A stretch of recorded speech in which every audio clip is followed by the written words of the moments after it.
Seigneur Jésus, l'agneau immolé, Seigneur Jésus, l'agneau immolé, donné en sacrifice pour nos péchés, ton sang a coulé pour nos péchés. Tu es agneau, agneau immolé, tu es agneau, agneau immolé, Seigneur Jésus, l'agneau immolé. Seigneur Jésus, l'agneau immolé, donné en sacrifice pour nos péchés, donné en sacrifice pour nos péchés. La paix, la paix, la paix de Jésus-Christ sur vous, bien-aimés dans le Seigneur. Une fois de plus, le privilège nous a été accordé de faire mention d'un nouveau thème qui a été intitulé « Le Seigneur Jésus-Christ et son Père ». Et donc, bien-aimés, au cours de ce thème, nous allons découvrir qui est réellement le Seigneur Jésus-Christ. Aussi, nous allons découvrir qui est son Père. Et donc, nous allons explorer ce thème, bien-aimés. Mais avant tout propos, bien-aimés, je vous invite à lire Ésaïe chapitre 65 à partir du verset 1er. Lisons au nom de Jésus, Ésaïe chapitre 65 à partir du verset 1er. J'ai exaucé ceux qui ne demandaient rien. Je me suis laissé trouver par ceux qui ne me cherchaient pas. J'ai dit, me voici, à une nation qui ne s'appelait pas de mon nom. J'ai tendu mes mains tous les jours vers un peuple rebelle, qui marche dans une voie mauvaise, au gré de ses pensées. Il y a quelques années en arrière, bien-aimés, en ce temps-là, je ne croyais pas que Jésus-Christ est le Dieu Tout-Puissant. Et donc, je marchais conformément à ce qui est écrit dans Ésaïe chapitre 65. Je marchais dans une voie mauvaise, au gré de mes propres pensées. Donc, bien-aimé, j'étais un rebelle, mais Dieu me tendait la main tous les jours. Dieu me tendait la main, bien-aimé. Je savais qu'il y a un Dieu Tout-Puissant. Mais je refusais d'accepter que ce Dieu Tout-Puissant était bel et bien le Seigneur Jésus-Christ. Donc je reniais, bien-aimé, cette réalité. Je rejetais cette réalité, bien-aimé. Et donc, je développais une pensée philosophique au point où je me suis laissé aller à écrire un livre. Et dans ce livre, bien-aimé, je développais l'idée, la pensée philosophique selon laquelle Jésus-Christ est un ange. Donc, en ce temps-là, bien-aimé, je croyais que Jésus-Christ est un ange. Et je rejetais l'idée selon laquelle que Jésus-Christ soit le Dieu Tout-Puissant. Je rejetais cette idée, bien-aimé, dans le Seigneur. Et je me souviens, bien-aimé, un jour, le Seigneur m'avait interpellé. Il m'avait donné une vision. Et dans cette expérience, bien-aimée, je me voyais dans une eau propre. Mais subitement, je n'étais plus dans l'eau propre, je me retrouvais dans une eau sale. Et le Seigneur me disait, sépare les deux connaissances que tu as. Et donc l'eau propre symbolisait la parole de Dieu, parce qu'en ce temps-là, je lisais de temps en temps la parole de Dieu, mais je remettais en cause beaucoup de choses dans la parole de Dieu. D'ailleurs, même en ce temps, bien-aimé, je disais que la Bible était incomplète. Je développais des choses, des théories fausses, des théories mensongères. Et Satan m'a longtemps trompé, Satan m'a longtemps laissé dans l'illusion, dans le mensonge, me laissant croire que la Bible était incomplète, me laissant croire qu'il y avait des erreurs dans la Bible. Et donc, bien-aimé dans le Seigneur, l'eau sale qui était dans la vision symbolisait la connaissance du monde, parce que j'étais très amoureux de la connaissance du monde. J'étais très attaché à la connaissance du monde. J'étais attaché aux lettres, j'étais attaché aux sciences. Est-ce que vous comprenez, bien-aimé?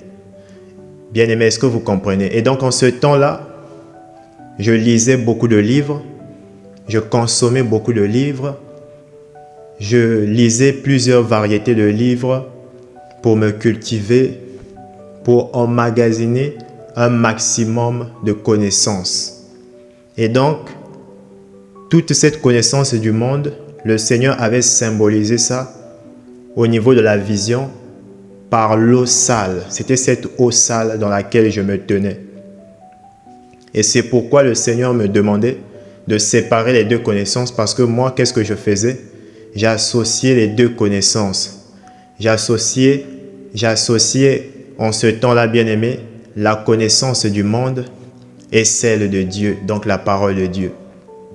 Et je développais ce fameux livre bien-aimé dont j'étais en train de vous expliquer, de vous faire mention, quand je vous disais que dans ce livre, j'étais en train de démontrer que Jésus-Christ est un ange. Et donc je ne croyais pas, je refusais de croire que Jésus-Christ est le Dieu Tout-Puissant. Un jour, bien-aimé, un jour le Saint-Esprit s'était saisi de mon esprit. Et donc dans cette expérience, c'était l'une des rares, je dis bien l'une des rares expériences dans laquelle, bien-aimé, j'avais 100% de ma conscience. Et donc dans cette expérience, bien-aimé, le Saint-Esprit m'avait transporté dans une dimension spirituelle. C'était une dimension, un monde sauvage qui était semblable à une forêt. Et je voyais devant moi, bien-aimé, il y avait un homme qui se tenait devant moi. Cet homme avait des vêtements sombres. Et je remarquais, bien-aimé, que de part et d'autre, donc à gauche et à droite de cet homme, il y avait 2 démons. Au total, il y avait 2 démons. Donc cet homme était accompagné de 2 démons. Et je pouvais voir ces démons-là de façon très claire et nette. De la manière qu'on peut voir une voiture, de la manière qu'on peut voir une maison, c'est de cette manière, bien-aimé, que je voyais ces 2 démons. Et ces 2 démons, bien-aimés, étaient en train de parler à cet homme. Ces 2 démons, bien-aimés, étaient en train de donner des informations à mon sujet auprès de cet homme. Donc, ces 2 démons-là étaient en train de révéler mon identité à cet homme.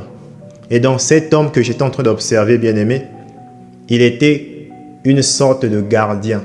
Il était le gardien de cette forêt mystique, de cette dimension, de ce monde sauvage. Est-ce que vous comprenez, bien-aimé? Et donc, il était un représentant du monde des ténèbres dans cette dimension. Vous comprenez? Et moi, bien-aimé, alors que j'étais en train d'observer ces 2 démons qui étaient à côté de cet homme bien-aimé dans le Seigneur, je voulais entendre, je voulais comprendre ce que ces 2 démons étaient en train de dire, mais je ne pouvais pas entendre. Parce que, en ce temps-là, bien-aimé, mon oreille spirituelle n'était pas encore aiguisée. Mon oreille spirituelle n'était pas encore développée. Vous comprenez, j'étais encore un enfant, un bébé sur le plan spirituel. Je ne pouvais pas faire trembler des satanistes, des occultistes, des agents du monde des ténèbres. Je ne pouvais pas les faire trembler. Je ne pesais pas encore dans le monde spirituel. Est-ce que vous comprenez ça? C'est pourquoi je vous dis souvent, bien-aimés, que le monde spirituel, c'est le rapport de force. Soit vous pesez, soit vous ne pesez pas. Vous comprenez? Et votre poids dans le monde spirituel indique à l'adversaire que vous avez l'expérience du combat. Vous comprenez? C'est pourquoi l'adversaire cherche d'abord à vous peser, à connaître, c'est-à-dire à connaître votre niveau spirituel, votre potentiel sur le plan spirituel. Vous comprenez? L'adversaire cherchera d'abord à savoir est-ce que vous êtes un nouveau, est-ce que vous êtes un ancien sur le plan spirituel? Est-ce que vous avez la maturité sur le plan spirituel? En ce moment-là, lorsqu'il vous pèse, il peut maintenant faire une prise de décision. La prise de décision qui consiste soit à vous attaquer, soit à ne pas vous attaquer. Vous comprenez, bien-aimé? Donc, il y a d'abord toute cette analyse-là. Ce sont ces choses-là, pardon, bien-aimé, ce sont ces choses-là qui se passent dans le monde spirituel. On n'attaque pas une personne n'importe comment. Et donc, bien-aimé, comme je vous le disais tantôt, c'était mes premiers pas dans le monde spirituel. C'est vrai qu'avant cette expérience, il y avait encore quelques années en arrière, c'est vrai que j'avais déjà le contact spirituel en ce temps-là. Et je pouvais voir des démons en ce temps-là. Lorsque j'habitais dans la parcelle de ma tante, je dirais que ma famille, mes parents, ma sœur, voilà, la famille habitait dans la parcelle de ma tante. Et je pouvais voir des démons bien-aimés. Je pouvais voir des créatures du monde des ténèbres. Mais quelque chose s'était passé en ce temps-là, au point où j'avais perdu le contact avec le monde spirituel. Quelque chose s'était déroulé au point où il y avait eu une sorte de séparation entre moi et cette réalité du monde invisible. Mais je veux vous épargner les détails de cette partie de ma vie pour ne pas trop m'écarter du thème que je suis en train de partager avec vous. Et donc, bien-aimé, alors que je me tenais devant cet agent du monde des ténèbres qui était accompagné de 2 démons, je disais, bien-aimé, à cet homme, à cet agent du monde des ténèbres, de me laisser passer. Mais cet agent du monde des ténèbres ne voulait pas me laisser passer. Je lui disais, laisse-moi passer. Il faisait genre comme si je n'existais pas. Il ne me donnait aucune considération. Il m'ignorait. Tout simplement, il m'ignorait. Et subitement, bien-aimé, j'ai commencé à courir dans cette sorte de forêt. Et je remarquais que à côté de moi, il y avait une entité. Il y avait un esprit qui avait une forme humanoïde. Mais cette entité de forme humanoïde avait comme une apparence, avait comme l'apparence d'un enfant. Vous comprenez? Or, j'ignorais, bien aimé, que cette entité humanoïde, c'était le Saint-Esprit. J'ignorais cela. Je n'avais pas encore la capacité de décoder l'identité du Saint-Esprit. Le Saint-Esprit ne s'était pas encore révélé à moi. Il se cachait encore. Vous comprenez? Il pouvait se tenir devant moi, mais je ne pouvais pas savoir son identité. Vous comprenez? Et donc là encore, bien aimé, j'étais à une étape où j'étais très loin de voir le Saint-Esprit dans sa forme divine. J'étais très loin, bien aimé, très loin d'atteindre cette étape-là. Vous comprenez? C'est pourquoi je suis en train de vous expliquer les choses, afin que vous puissiez comprendre, bien aimé, que le Saint-Esprit se révèle étape par étape. Le Saint-Esprit ne se révèle pas à vous dans sa forme divine en un claquement de doigts. Non, c'est progressivement, étape par étape. Il va vous conduire à ce niveau-là, étape par étape. Et donc, alors que je me mettais à courir, bien aimé, dans cette sorte de forêt, dans cette sorte de dimension spirituelle, je remarquais, bien aimé, que alors que je courais dans cette dimension, je revenais au point de départ. Donc, c'est comme si je n'avais rien fait. Donc, cette dimension spirituelle, c'est comme si ça vous fait tourner en rond et ça vous ramène au point de départ. Donc, quand ça m'avait ramené au point de départ, bien aimé, je me tenais encore à nouveau, plutôt, je me tenais à nouveau devant cet homme-là, cet agent du monde des ténèbres. Et donc, c'est comme si je n'avais pas couru, c'est comme si je n'avais rien fait. Et le Saint-Esprit était toujours à côté de moi. Et c'est là où, avec le temps, bien aimé, j'avais fini par comprendre pourquoi cet agent du monde des ténèbres ne m'avait pas attaqué. C'était à cause du Saint-Esprit qui était à côté de moi. Et ça, c'est quelque chose que je ne comprenais pas lorsque j'étais dans l'expérience.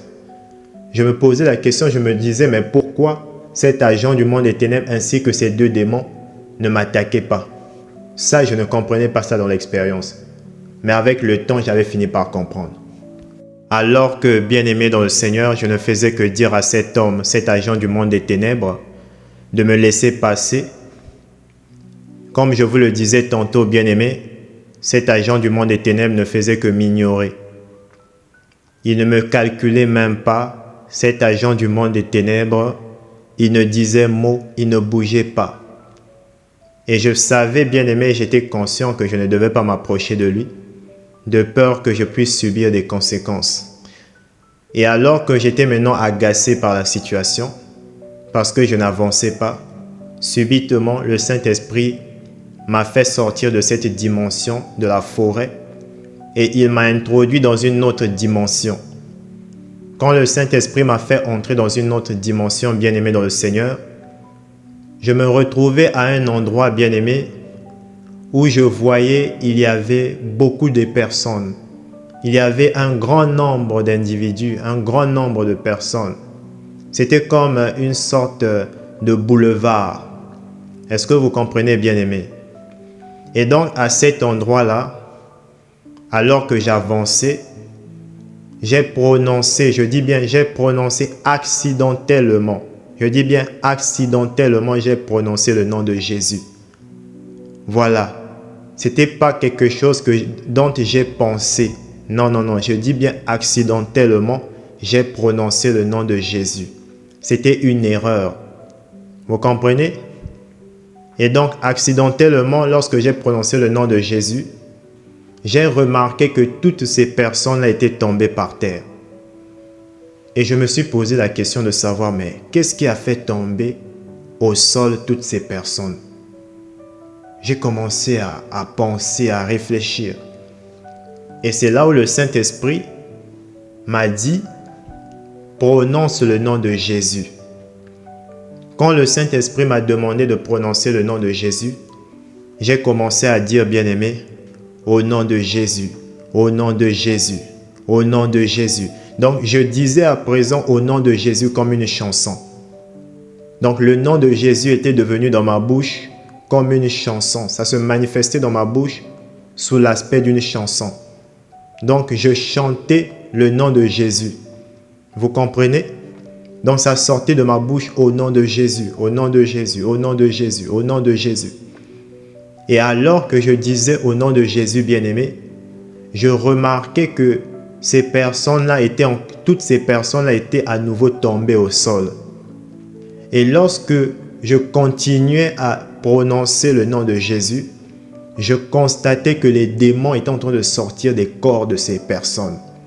Je voyais les démons qui étaient en train de sortir. Les démons étaient en train de fuir. Bien-aimés dans le Seigneur, je dis bien que les démons étaient en train de fuir. Les démons sortaient des corps et ils fuyaient à cause de ce nom-là. Et c'est là où j'ai vu de mes propres yeux, bien-aimés, que le nom de Jésus, c'est un nom qui est redoutable. C'est là où j'ai vu de mes propres yeux que ce nom-là, c'est le nom de Dieu. Vous comprenez? Les démons fuient à la mention de ce nom-là. J'ai vu toutes ces personnes ont été délivrées des possessions démoniaques à cause de ce nom-là, le nom de Jésus. Les démons ne pouvaient pas résister de rester dans ces corps à cause du nom de Jésus. Bien-aimés dans le Seigneur, après cette expérience, bien-aimé, lorsque le Saint-Esprit m'a ramené à moi dans le monde physique, bien-aimé, je suis resté au lit pendant un bon moment. Je suis resté allongé au lit pendant un bon moment. J'étais en train de penser à tout ce que j'avais vécu sur le plan spirituel. Je n'arrivais pas à rejeter cette réalité, bien-aimée. Je n'arrivais pas à rejeter. Je n'arrivais pas, bien-aimé, à combattre ce que j'avais vu de mes propres yeux. Le nom de Jésus. C'est pourquoi la Bible dit, c'est pourquoi Dieu l'a souverainement élevé et lui a donné le nom qui est au-dessus de tout nom. C'est là où j'ai vu, bien-aimé, de mes propres yeux, que Jésus-Christ détient le nom qui est au-dessus de tout nom. J'ai vu les démons fuir à la mention de ce nom, bien-aimé.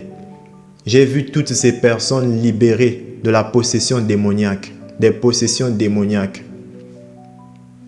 Et alors que j'étais allongé sur le lit bien-aimé et que je pensais à tout ça, j'ai fini par accepter dans mon cœur que Jésus-Christ est le Dieu Tout-Puissant. Bien-aimé, après cette expérience, je n'ai pas pu persévérer dans mes idées, dans mes pensées, dans ma philosophie que je développais dans le livre où je disais, bien-aimé, que Jésus-Christ est un ange. Bien-aimé dans le Seigneur, j'ai fini par admettre, j'ai fini par dire que Jésus-Christ est le Dieu Tout-Puissant. Qu'est-ce que j'ai fait? Par la suite, j'ai pris ce livre-là que j'étais en train d'écrire, bien-aimé. Je suis allé prendre la boîte d'allumettes et j'ai commencé à brûler ce livre. J'ai commencé à brûler ce livre. Et alors que j'étais en train de brûler ce livre, ma mère voulait m'arrêter. Ma mère me disait, mais qu'est-ce qui se passe avec toi? Mais pourquoi tu veux détruire le travail que tu avais déjà commencé? Mais pourquoi tu veux détruire ton livre? Je comprenais, bien aimé, que Satan voulait m'arrêter au travers de ma mère. J'ai dit à ma mère, c'est mon livre, je fais ce que je veux avec. J'étais décidé à brûler cela. Et j'avais brûlé ce livre, bien-aimé, parce que je savais ce que j'avais vécu. Je savais ce que j'avais expérimenté. C'était tellement réel, c'était tellement tangible. C'était tellement clair dans ma tête que je ne pouvais pas renier ça. Je ne pouvais pas renier que Jésus-Christ est le Dieu Tout-Puissant. Je ne pouvais pas renier, bien-aimé, que c'est lui, Jésus-Christ, notre roi. C'est lui qui détient le nom qui est au-dessus de tout nom. C'est lui qui détient le nom qui fait trembler les démons. C'est lui qui détient le nom qui fait fuir les démons. Je ne pouvais pas renier cela. Et donc, j'avais brûlé, bien-aimé, j'avais brûlé ce livre où j'étais en train d'écrire, où j'étais en train de développer que Jésus-Christ est un ange. Et donc, j'avais brûlé ce livre, bien-aimé dans le Seigneur. J'avais brûlé ce livre. Parce que quoi? J'ai vu de mes propres yeux, j'ai vu grâce au Saint-Esprit de mes propres yeux que Jésus-Christ est le Dieu Tout-Puissant, que c'est lui qui détient le nom qui est au-dessus de tout nom. C'est pourquoi, bien-aimé, pour accéder à la vérité, il faut la révélation. Il faut que le Saint-Esprit vous révèle. Sans ça, c'est difficile. C'est difficile parce que, avant que le Saint-Esprit ne me révèle, que je puisse voir de mes propres yeux que Jésus-Christ est bel et bien le Dieu Tout-Puissant. Avant ça, bien-aimé, il y avait des gens qui me parlaient. Il y avait des gens qui me disaient que mon idée, ma philosophie, ma pensée, selon laquelle Jésus-Christ est un ange, c'était une fausse idée, c'était une fausse pensée. Il y a des gens qui me disaient que j'étais dans l'erreur, mais je refusais de croire que j'étais dans l'erreur. Il a fallu, bien-aimé, que le Saint-Esprit se manifeste dans ma vie. Il a fallu que le Saint-Esprit puisse m'ouvrir les yeux spirituels pour que je puisse voir de mes propres yeux dans cette expérience-là. Est-ce que vous comprenez, bien-aimé? Donc, vous devez comprendre, bien-aimé, que nous avons besoin de la révélation. La révélation libère. La révélation, bien-aimé, ça nous affranchit, ça nous fait accéder à la vérité. Vous comprenez, bien-aimé? Et donc, à ce stade-là, bien-aimé, je pouvais maintenant croire. Je pouvais maintenant croire selon ce que dit la parole de Dieu, que Jésus-Christ est Dieu, que Jésus-Christ est le Créateur, que Jésus-Christ est le Dieu Tout-Puissant. Je pouvais maintenant croire. C'est pourquoi vous devez comprendre, bien-aimé, pour comprendre la Bible, pour comprendre les Saintes Écritures, il vous faut la révélation. Il vous faut la révélation parce que sinon vous allez tergiverser dans la compréhension. Et quand le Saint-Esprit vous donne la révélation, bien-aimé dans le Seigneur, les choses sont claires, les choses sont simples. Bien-aimé, il est écrit dans Luc chapitre 19, le verset 10, La Bible déclare dans Luc chapitre 19, le verset 10, « Car le Fils de l'homme est venu chercher et sauver ceux qui étaient perdus. » Oui, bien-aimé, moi je me reconnais comme une brebis, comme un homme qui était perdu. Et je me souviens, bien-aimé, de ce soir où le Seigneur Jésus-Christ m'avait rendu visite. Et quand il m'avait rendu visite, bien-aimé, il me parlait. Il était rempli d'une sagesse terrible. J'étais assis sur une chaise basse et je ne faisais qu'écouter le Seigneur. Je ne faisais que l'écouter. Je voulais, bien-aimé, l'écouter éternellement. Je ne voulais pas, bien-aimé, que ce moment puisse s'arrêter. Tellement le Seigneur est rempli de sagesse. Une sagesse infinie. C'est-à-dire, le simple fait que le Seigneur puisse vous parler, ça fait du bien à votre âme. Ça fait du bien à votre esprit. Ça nourrit, ça remplit tout votre être. Ça vous donne carrément la vie. Chaque parole qui sort de sa bouche, ça vous donne carrément la vie, ça vous remplit. Et donc, je ressentais beaucoup de choses. J'étais captivé par la sagesse qui était au-dedans du Seigneur. Et c'était une nuit, bien-aimée, je dis bien une nuit, où le Seigneur Jésus-Christ m'avait rendu visite. Il m'avait rendu visite, bien-aimé. Étais-je vraiment digne de cette visite, que le Seigneur puisse me visiter ce jour-là? Non, bien-aimé, je n'étais pas digne de cela. C'est pourquoi, bien-aimé, je vous ai lu ce passage biblique de Luc chapitre 19, le verset 10, qui déclare « Car le Fils de l'homme est venu chercher et sauver ceux qui étaient perdus. » Oui, bien-aimé, j'étais perdu.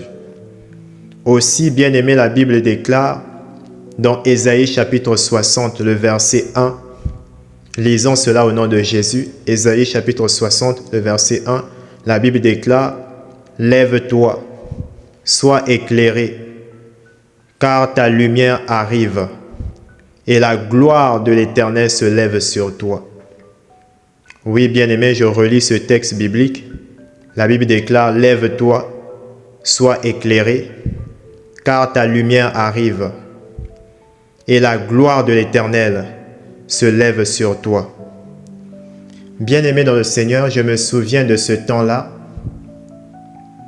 où le Saint-Esprit m'avait fait expérimenter quelque chose de fort, quelque chose qui avait marqué ma vie. Le Saint-Esprit m'avait transporté, bien-aimé, dans le monde spirituel. Et la dimension dans laquelle le Saint-Esprit m'avait transporté, bien-aimé, c'était une dimension ténébreuse. Je dis bien une dimension ténébreuse. Il était impossible pour moi, bien-aimé, de marcher dans cette dimension. Et donc, alors que je me tenais dans cette dimension ténébreuse, le Saint-Esprit m'avait dit, il m'avait dit que le Seigneur Jésus-Christ viendra. C'est ce qu'il me disait. Il me disait, le Saint-Esprit me disait, il viendra. Il me faisait savoir que le Seigneur Jésus-Christ allait venir me chercher. Mais je ne savais pas à quel moment. Et donc, j'étais dans cette dimension spirituelle, ténébreuse. Il y avait les anges du Seigneur qui me gardaient dans un espace précis, dans une surface précise. Et le Saint-Esprit, quand le Seigneur Jésus-Christ était arrivé à cet endroit, afin que nous puissions traverser ces ténèbres-là, le Saint-Esprit m'avait déjà fait savoir qu'il est venu, qu'il est là. Quand le Seigneur Jésus-Christ était arrivé, bien-aimé, le Saint-Esprit m'a fait savoir qu'il était là. Et subitement, je me suis tenu debout devant le Seigneur Jésus-Christ. Alors que je me tenais debout devant le Seigneur Jésus-Christ, je voyais le Seigneur Jésus-Christ bien-aimé. Waouh! C'était incroyable. Il avait une apparence très simple. Il dégageait vraiment quelque chose de fort, quelque chose de puissant. Il dégageait une simplicité incroyable, une apparence simple. Mais il était rempli d'autorité. Vous comprenez, il était rempli d'une autorité terrible. Au point où c'est-à-dire que le Seigneur Jésus-Christ, il n'avait même pas besoin de prononcer quelque chose avec sa bouche. Il n'avait même pas besoin d'utiliser sa bouche pour me parler. Vous pouvez vous imaginer le niveau spirituel de notre Seigneur Jésus-Christ. Dieu Tout-Puissant. Je vous dis bien Dieu Tout-Puissant. Il n'avait pas besoin d'utiliser sa bouche pour me parler. Je regardais le Seigneur Jésus-Christ dans mes yeux. Dans les yeux, pardon, excusez-moi. Je le regardais dans les yeux. Et le Seigneur Jésus-Christ me regardait aussi dans les yeux. Donc, on se regardait dans les yeux. Et quand le Seigneur Jésus-Christ me fixait dans les yeux, ses yeux me parlaient. Les yeux du Seigneur me parlaient. Et quand les yeux du Seigneur Jésus-Christ étaient fixés sur moi, il me faisait savoir, je lisais dans les yeux du Seigneur, je lisais ceci, suis-moi. Donc le Seigneur Jésus-Christ me disait, suis-moi. Mais il me disait ça avec ses yeux, pas avec sa bouche. Il me disait ça avec ses yeux. Vous devez comprendre que le Dieu Tout-Puissant, il n'a pas besoin d'utiliser sa bouche pour vous parler. Il peut vous parler sans utiliser sa bouche. Vous comprenez ça, bien-aimé? Le Créateur, Jésus-Christ, le Dieu Tout-Puissant, il peut vous parler sans utiliser sa bouche. Et dans cette expérience-là, il m'avait parlé sans utiliser sa bouche. Il avait utilisé ses yeux pour me parler. Et quand il a utilisé ses yeux pour me parler, il me disait « Suis-moi ». Et subitement, il s'est retourné et il a commencé à marcher dans les ténèbres. Et moi, je l'ai suivi. Je l'ai suivi dans l'obscurité. Je suivais le Seigneur Jésus-Christ dans les ténèbres. Et on avançait. On avançait. C'était une obscurité, bien-aimée, tellement dense. C'était une forte obscurité. Mais j'étais vraiment fasciné par l'assurance de notre Seigneur Jésus-Christ. Le Seigneur Jésus-Christ n'a pas peur des ténèbres. Parce que lui-même, il est la lumière. Vous comprenez? Je le voyais marcher et avancer avec assurance. Comme si il connaissait le chemin. Mais la Bible dit quoi? La Bible dit qu'il est le chemin, la vérité et la vie. Donc, il suffisait juste, bien aimé, que je le suive, c'est tout. Et je le suivais aveuglement. Je ne savais pas là où il me conduisait. Mais on était en train de traverser les ténèbres. Vous comprenez, bien aimé? Vous pouvez vous imaginer à quel niveau j'étais perdu. Et là où le Seigneur Jésus-Christ est allé me chercher. Le Seigneur Jésus-Christ était allé me chercher dans les ténèbres, dans l'obscurité. Je dis bien dans l'obscurité, le Seigneur m'a pris dans l'obscurité. Et comme je vous le disais tantôt, bien-aimé, je le suivais dans ces ténèbres-là. Il avançait. J'étais impressionné par le calme de notre Seigneur Jésus-Christ. J'étais impressionné par son assurance. Il connaissait le chemin. Lui-même, il était le chemin. Et j'avançais. Je savais que je ne devais pas être distrait. Je savais que je ne devais pas regarder à gauche, à droite. Je devais seulement regarder Jésus. Je ne devais pas être concentré sur les ténèbres qui saturaient toute cette dimension spirituelle. Mais je devais juste regarder Jésus et avancer, c'est tout. Et c'est ce qui se passait, bien-aimé. Donc le Seigneur Jésus-Christ avançait, moi aussi j'avançais. Jusqu'à ce que nous sommes arrivés dans un endroit où il y avait la lumière. Donc on avait traversé ensemble, on avait traversé ces ténèbres-là. Et ensuite on est entré dans un endroit où il y avait la lumière. Et le Seigneur Jésus-Christ s'est arrêté. Quand il s'est arrêté dans cet endroit où il y avait la lumière, moi aussi je me suis arrêté.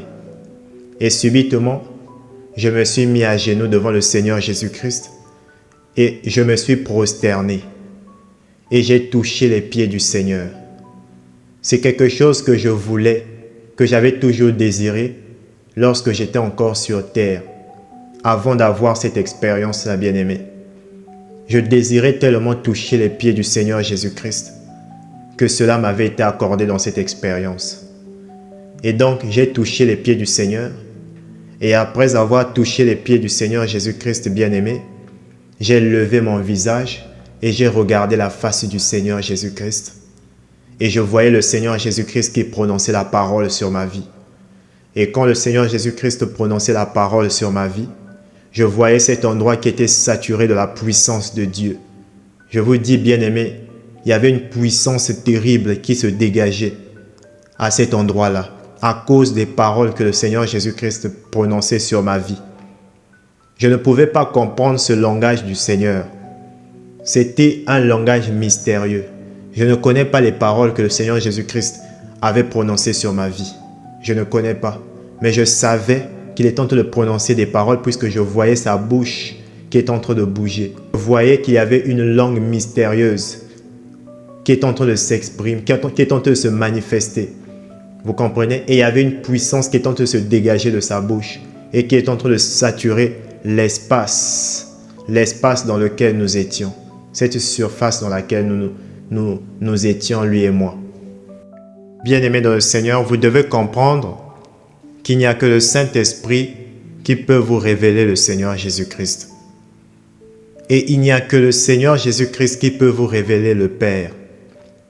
Vous ne pouvez pas voir Jésus-Christ sans le Saint-Esprit. Vous ne pouvez pas voir le Père sans le Seigneur Jésus-Christ. Est-ce que vous comprenez ça? Et donc c'est le Saint-Esprit qui m'avait révélé le Seigneur Jésus-Christ. Vous comprenez? C'est le Saint-Esprit qui m'avait fait vivre toutes ces expériences-là. C'est le Saint-Esprit qui m'avait accordé le privilège de voir le Seigneur Jésus-Christ. Bien-aimé, c'est un grand privilège de voir Jésus. Vous comprenez? Je peux vous dire, bien-aimé, je peux compter le nombre de fois que j'ai vu le Seigneur Jésus-Christ. Je peux compter le nombre de fois que je l'ai vu.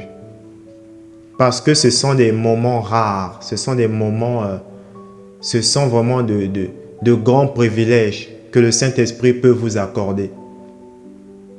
Mais le Saint-Esprit, il est avec moi tous les jours.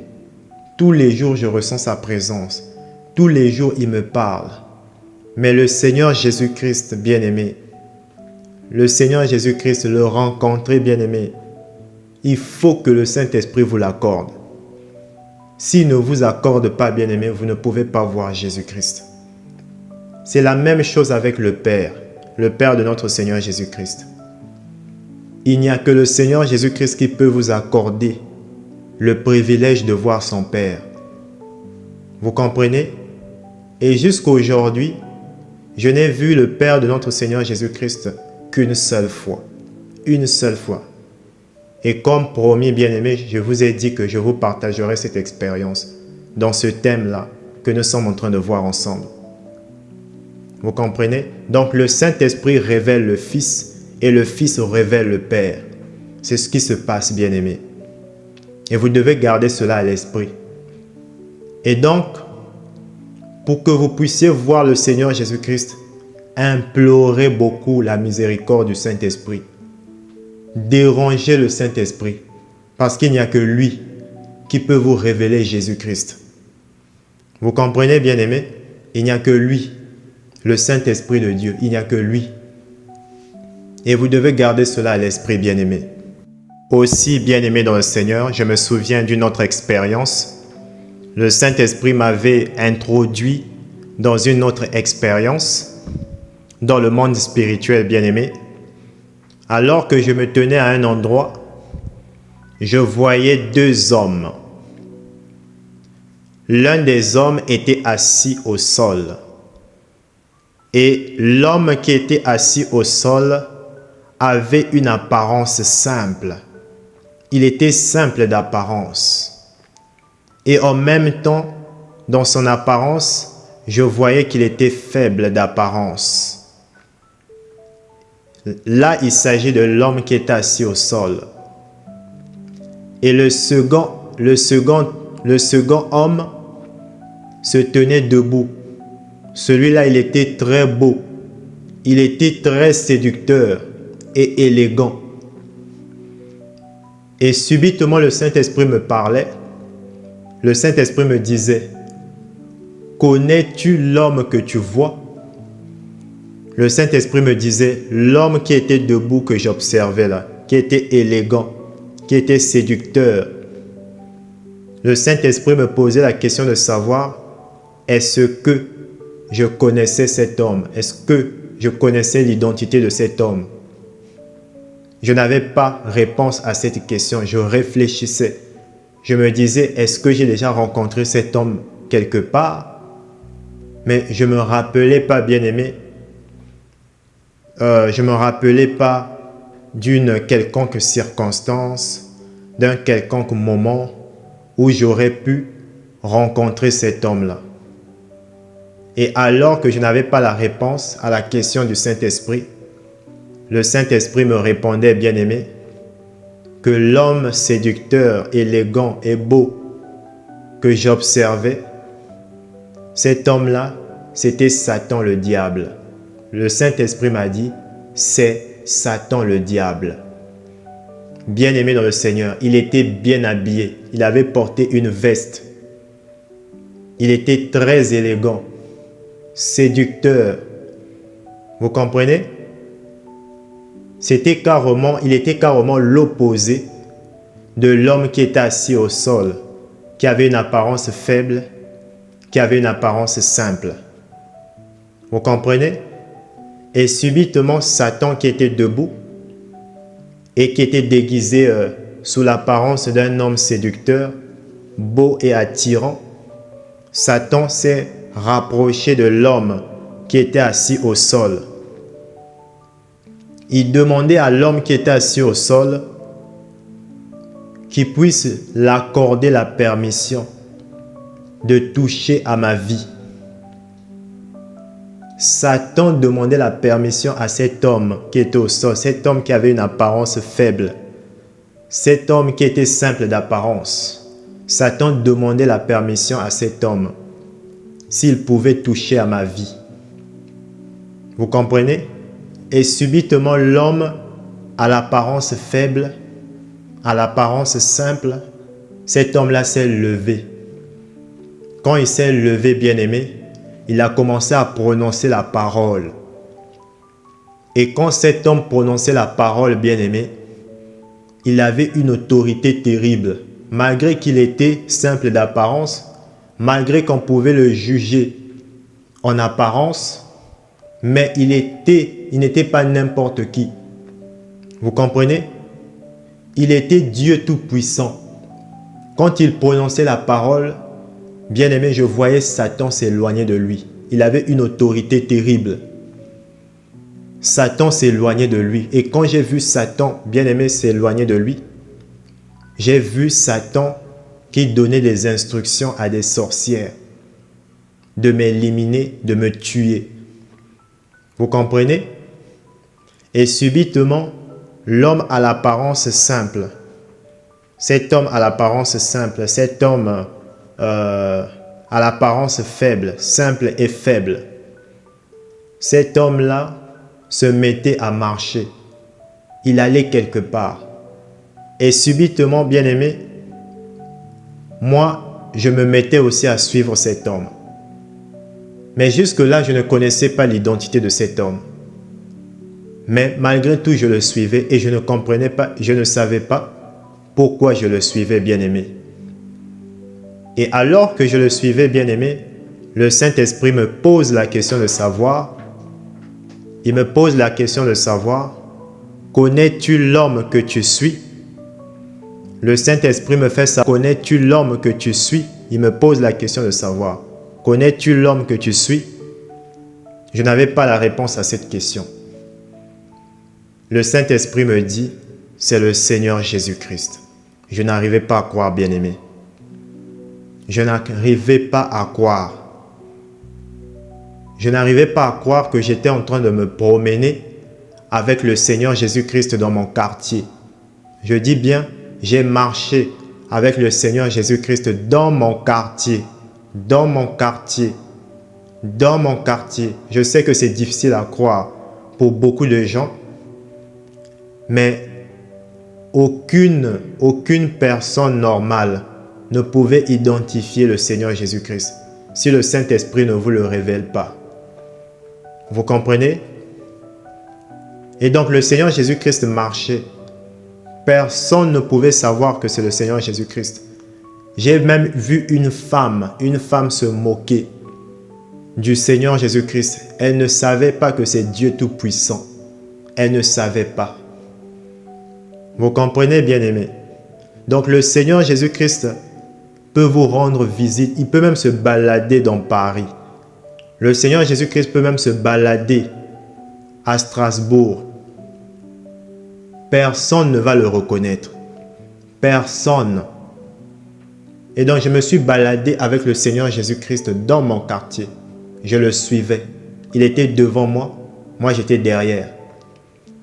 Jusqu'à ce que le Saint-Esprit m'a dit, m'a dit, celui que j'étais en train de suivre était le Seigneur Jésus-Christ. Et subitement, bien-aimé, je me rappelle dans cette expérience, le Saint-Esprit a arraché mon esprit. Quand il a arraché mon esprit, le Saint-Esprit m'a transporté cette nuit où le Seigneur Jésus-Christ avait été livré. La nuit durant laquelle le Seigneur Jésus-Christ avait été livré. Le Saint-Esprit m'avait transporté cette nuit-là. Et je voyais le char de feu de l'Éternel. Vous comprenez? Ce char de feu, le Saint-Esprit me faisait savoir que c'était l'Esprit de Dieu. Donc, pendant la marche du Seigneur Jésus-Christ sur terre, le Seigneur Jésus-Christ avait la capacité de voir ce char de feu. Il savait que c'était l'Esprit de son Père. Vous comprenez? Souvenez-vous de l'histoire de Élisée. Lorsqu'il a vu le char de feu enlever son maître Élie. Il a dit, char d'Israël. Élisée a char d'Israël et toute sa cavalerie. Il a crié mon père, char d'Israël et toute sa cavalerie. Ce char-là, c'était l'Esprit de Dieu. Vous comprenez? C'était l'Esprit de Dieu qui avait enlevé Élie. Ce n'était pas un simple char. Et j'ai vu, par rapport à ce que le Saint-Esprit me montrait, quand il m'a transporté la nuit durant laquelle le Seigneur Jésus-Christ avait été livré, j'ai vu le char de feu. Ce char de feu. Quand Élisée disait mon père, char d'Israël et toute sa cavalerie. Donc je voyais l'Esprit du Père. Vous comprenez, qui était sous l'apparence d'un char de feu. Vous comprenez, bien-aimés? Et c'est là où vous devez comprendre que lorsque le Seigneur Jésus-Christ était à la croix, lorsqu'il a dit « Mon Père, pourquoi m'as-tu abandonné? Pourquoi m'as-tu abandonné ?» Il ne pouvait plus voir ce char-là. Vous comprenez? Il ne pouvait plus voir ce char. C'est pourquoi il avait prononcé cette parole. « Pourquoi m'as-tu abandonné ?» Donc ce char de feu-là, il ne pouvait plus le voir. Il ne pouvait plus voir l'Esprit de son Père. Vous comprenez, bien-aimés? Le Saint-Esprit m'a montré cela. Il m'a montré cela, bien-aimé.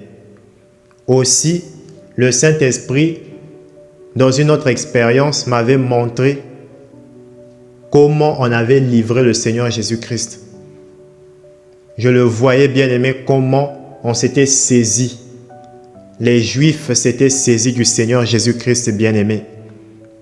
Ils s'étaient saisis de lui et on était en train de le conduire pour le juger, pour aller le juger, pour le condamner. J'étais en train de voir le Seigneur Jésus-Christ. Il y avait un attroupement qui était tout autour de lui. Et il ne résistait pas. Il n'avait pas résisté, comme le disent seulement les Écritures. Nous le lisons aussi dans les Écritures. Il n'avait pas résisté. C'est la réalité. La Bible dit la vérité. Et j'ai vu ça de mes propres yeux. Le Seigneur Jésus-Christ était très simple d'apparence. Et il ne résistait pas, il avançait. Là où ces gens-là le conduisaient, il allait. Jusqu'à cet endroit, on l'a fait entrer dans une sorte de demeure. C'était c'était pas un temple, mais c'était une sorte de demeure. où on l'avait introduit à l'intérieur afin de le juger.